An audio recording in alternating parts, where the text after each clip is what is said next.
There are currently 7 human beings living roughly 250 miles above the Earth. They're moving at more than 17,000 miles per hour. Every 90 minutes or so, they circle the entire planet. And right now, the person in command of that orbiting outpost is a marine biologist from a small town in northern Maine. Her name is Jessica Meir. And just a few days ago, she climbed into a spacesuit, opened the hatch of the International Space Station, and went outside. For 6 hours and 27 minutes. It was her 6th spacewalk, and somehow, that isn't even close to being the most interesting thing about her.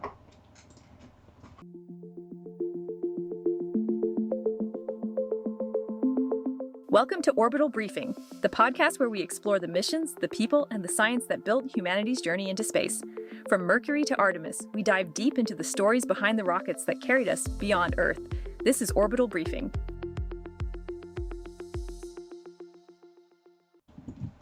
I'm Ron Walker, and this is Orbital Briefing. And yes, it has been a while. So I figured if we're going to bring this thing back, we might as well start about 250 miles above the Earth. Today, Jessica Meir is the commander of the International Space Station. But if you rewind her story far enough, you don't begin at NASA.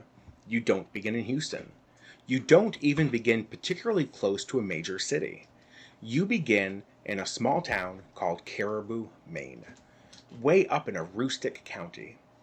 Caribou is only about 15 miles from the Canadian border, and Meir has described growing up surrounded by the woods and nature of northern Maine, something she believes helped fuel an early fascination with biology, exploration, and the natural world.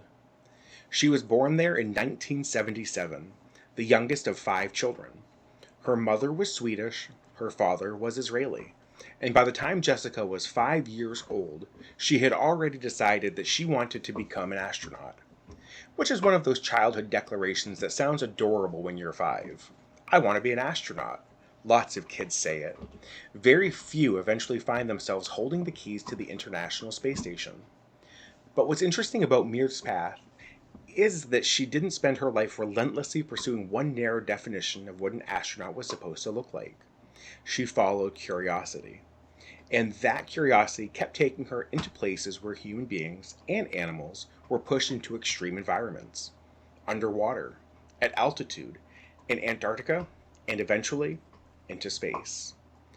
After graduating from Caribou High School, Meir attended Brown University, earning a degree in biology in 1999. She then earned a master's degree in space studies from the International Space University in France. And later she completed a doctorate in marine biology at the Scripps Institution of Oceanography at UC San Diego. Now, when you hear marine biologist, your first thought probably isn't future astronaut. But in Jessica Meir's case, the connection starts making sense almost immediately. Because she wasn't simply studying animals. She was studying animals that do things that seem almost impossible. For her doctoral research, Meir investigated how emperor penguins survive extreme dives in Antarctica. Think about what that means physiologically. An emperor penguin can dive hundreds of meters beneath the surface. It can't breathe underwater. Its body has to carefully manage a limited supply of oxygen while operating under enormous pressure. Its heart rate changes, blood flow changes, oxygen gets prioritized. Every biological system has to adapt to an environment the animal has not designed to inhabit indefinitely. Sound familiar? Because in a strange way, that's not too far removed from one of the fundamental questions of human spaceflight. What happens when you take a living organism and put it somewhere it wasn't built to survive? Meir also studied northern elephant seals, and later, during her postdoctoral research, she studied another animal with a rather spectacular relationship with oxygen. The bar-headed goose. These birds migrate over the Himalayas, at altitudes where the amount of available oxygen would leave most humans struggling simply to function. And Meir wanted to know how they did it. So she helped train bar-headed geese to fly inside a wind tunnel, while researchers measured their physiology under reduced oxygen conditions. And I love this part of her story because it's such a wonderfully weird route to becoming an astronaut. Penguins, seals, geese, Antarctica, wind tunnels, marine biology. None of those things look like a straight road to the International Space Station. But together they built someone who understood physiology, extreme environments, field research, exploration, and what happens when living things operate at the edge of what they're capable of doing. Exactly the sort of person NASA tends to find interesting. But Meir's connection with NASA actually began even earlier. From 2000 through 2003, she worked with Lockheed Martin's Human Research Facility at Johnson Space Center, supporting human physiology research involving both the Space Shuttle and the International Space Station. She flew aboard NASA's reduced gravity aircraft, and she became an aquanaut. Yes, aquanaut, because apparently astronaut wasn't enough. Meir participated in NASA's NEMO program, which is NASA's Extreme Environment Mission Operations, living in the Aquarius underwater research habitat. NASA uses environments like this because living underwater shares some useful characteristics with living in space. You're isolated, you're dependent on life support systems, your environment is hostile. Even seemingly simple activities outside your habitat require planning and specialized equipment. You can't simply open the door and go for a walk. So long before Jessica Meir ever lived on a space station, she had already lived under the ocean. And then, in 2013, NASA made the call. Jessica Meir had been selected as an astronaut candidate. She was one of 8 members of NASA Astronaut Group 21, and that particular class is worth talking about for a moment, because for the first time in NASA history, an incoming astronaut class contained an equal number of men and women, 4 and 4. Among them were Christina Koch, Anne McLean, Victor Glover, Nick Hague, and Jessica Meir. If you're enjoying this episode, this is exactly what the American spaceplane was built for. It's a full-length book that dives deeper into the Space Shuttle program, the engineering decisions, the risks, and the moments that defined it. If you want the deeper version of everything we talk about here, you can find the American spaceplane at retrojetstudios.com. All names that would become increasingly familiar over the next decade of American human spaceflight. Astronaut training meant learning the systems of the International Space Station. Flying T-38 jets, robotics, survival training, Russian language, and critically, for what would become an eventual part of Meir's story, spacewalk training. NASA has an enormous swimming pool in Houston called the Neutral Buoyancy Laboratory. It's more than 6 million gallons of water, and submerged inside are full-scale mock-ups of major sections of the International Space Station. Astronauts put on training versions of their spacesuits, descend into the pool, and spend hours rehearsing how to work outside a spacecraft. Because a spacesuit isn't really clothing. It's a tiny spacecraft shaped like a person. And doing precision mechanical work inside one is difficult. Your gloves are pressurized, your movement is restricted, you're working with specialized tools. Everything has to be tethered, every motion matters. And eventually, after years of training for all this, Jessica Meir received her first flight assignment on September 25, 2019. Baikonur Cosmodrome, Kazakhstan. Meir climbed aboard a Soyuz 15, a rocket ignited beneath them, and the kid from Caribou finally went to space. Her first mission would ultimately keep her away from Earth for 205 days. She would circle the planet 3,280 times, travel almost 87 million miles, conduct scientific research, grow plants, work with experiments investigating everything from biology to human physiology. And then, less than a month after arriving, history came looking for her. October 18, 2019. NASA astronauts Christina Koch and Jessica Meir entered the Quest airlock. There was a failed power component outside of the station, a battery charge discharge unit. It needed to be replaced. Maintenance. That's the funny thing about historic moments. Sometimes history isn't scheduled because someone says, we're going to make history today. Sometimes something breaks. And somebody has to go fix it. Koch and Meir depressurized the airlock, opened the hatch, and floated outside. For the first time in history, a spacewalk was being conducted entirely by women. Now, women had been spacewalking since 1984. Svetlana Savitskaya became the first woman to perform an EVA that July. Astronaut Catherine Sullivan followed a few months later. So the significance of the Koch-Meir spacewalk wasn't that women had suddenly proven themselves capable of doing the job. That had been settled decades earlier. The significance was what it represented. Spaceflight had finally matured to the point where two women could simply be the two astronauts assigned to go outside and fix the station. And there was Jessica Meir, on her first mission, less than a month after arriving in orbit, participating in one of those images that ends up in history books. The EVA lasted 7 hours and 17 minutes. They replaced the failed component. Mission Control powered it up.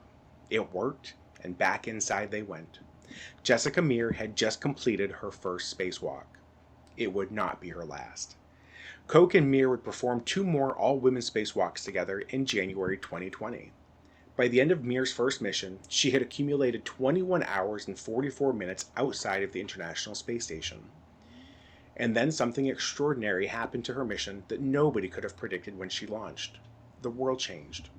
COVID-19 spread around the globe. Borders closed, cities shut down. Millions of people suddenly found themselves isolated from friends, family, workspaces, and ordinary life. Meanwhile, Jessica Meir was watching all of it unfold from orbit. When she finally returned to Earth on April 17, 2020, she came home to a planet dramatically different from the one she had left. Think about how surreal that must have been. You spend more than 6 months living in space, and somehow Earth becomes the strange place. After returning, Meir remained deeply involved in NASA's future exploration plans. In December of 2020, NASA named her as one of the original members of the Artemis team, the pool of astronauts eligible for assignments connected with America's return to the moon.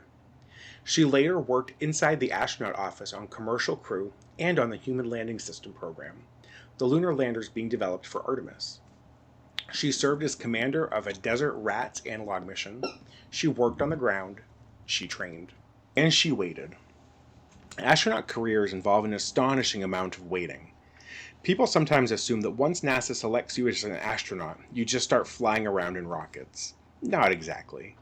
Years can pass between flights. And for Jessica Meir, nearly 6 years passed after returning from her first mission before she launched again. But when NASA finally announced her second flight, there was a major difference. This time, she wasn't simply riding to the station. She would command the spacecraft taking her there.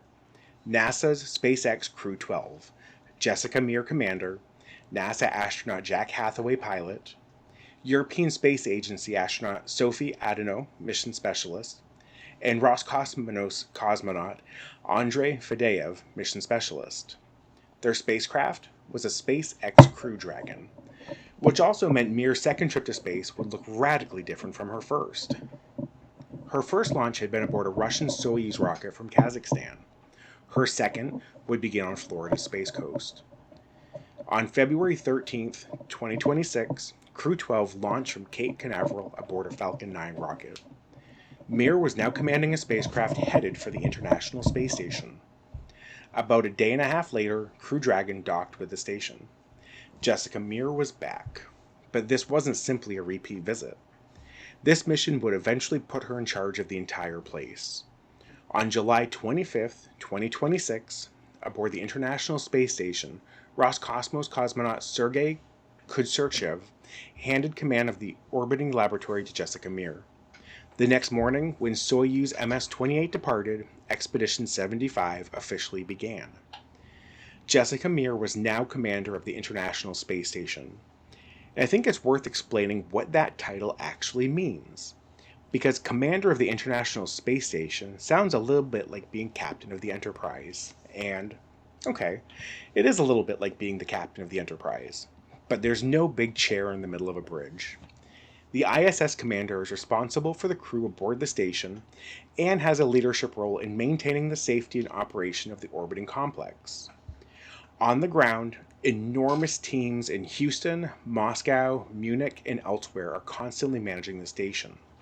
But on orbit, somebody still has to lead the crew.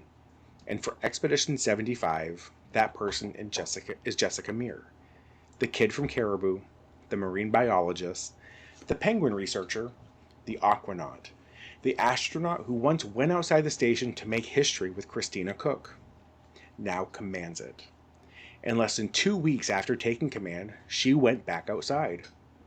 On August 6, 2026, Jessica Meir and NASA astronaut Anil Menon entered the Quest airlock and prepared for Spacewalk 96.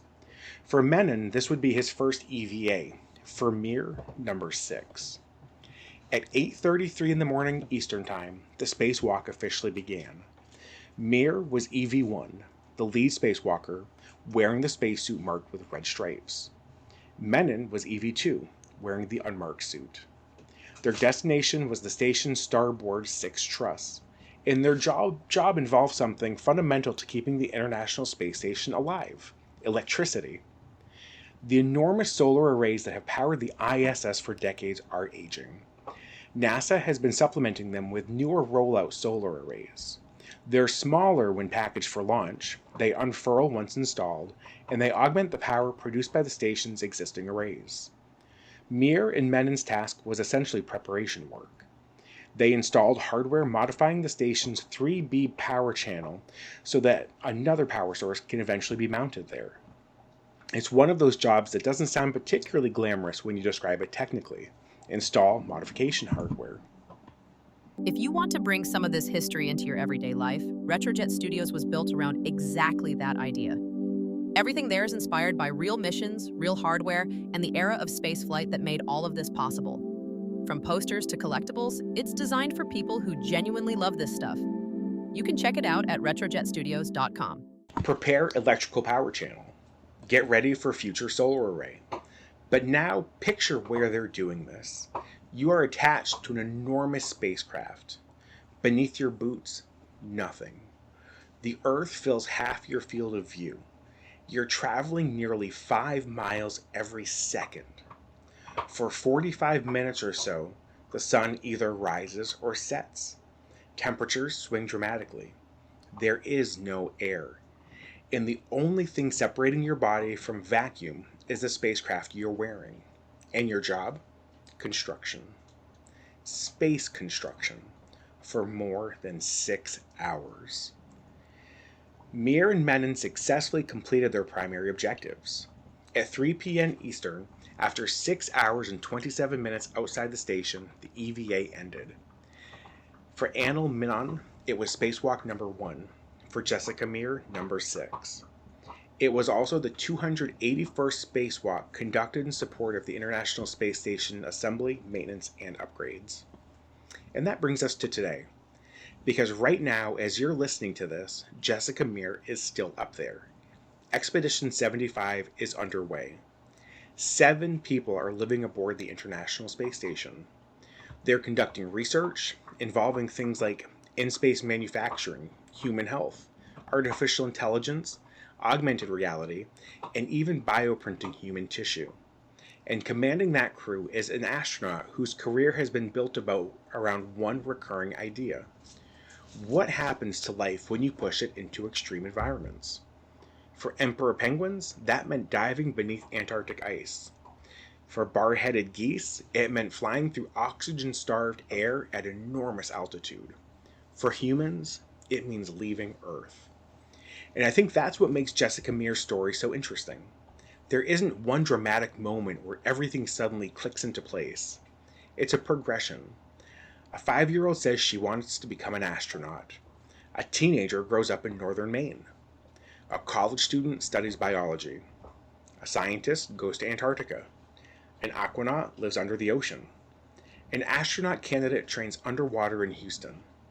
A rookie astronaut launches from Kazakhstan. A spacewalker makes history. A veteran astronaut commands a Dragon. And finally, on July 25th, 2026, someone hands her command of the International Space Station. There's also one more fascinating possibility hanging over Jessica Meir's future: the moon. Meir was selected for NASA's original Artemis team in 2020. In her career, 2 long-duration spaceflights, extensive EVA experience, command experience, scientific expertise, and work connected with the human landing system certainly makes her one of the astronauts worth watching as NASA continues building towards future lunar missions. That doesn't mean she's been assigned to walk on the moon. She hasn't. And astronaut assignments are complicated. But if her name appears on a future Artemis crew, don't be surprised. Because Jessica Meir has spent most of her life preparing to survive and work in places where humans aren't really supposed to be. Under the ocean, in Antarctica, outside a spacecraft, and perhaps, someday, on another world. And that's where we're going to leave her for now. Not on the moon, not back on Earth, but aboard a laboratory racing around our planet once every 90 minutes. Commander Jessica Meir from Caribou, Maine to the International Space Station, and 6 spacewalks along the way. And with that, Orbital Briefing is officially back. If you've listened to the show before, thank you for finding your way back. And if this is your first episode, you picked a pretty good one. I'm Ron Walker, this has been Orbital Briefing, and I'll see you on the next orbit.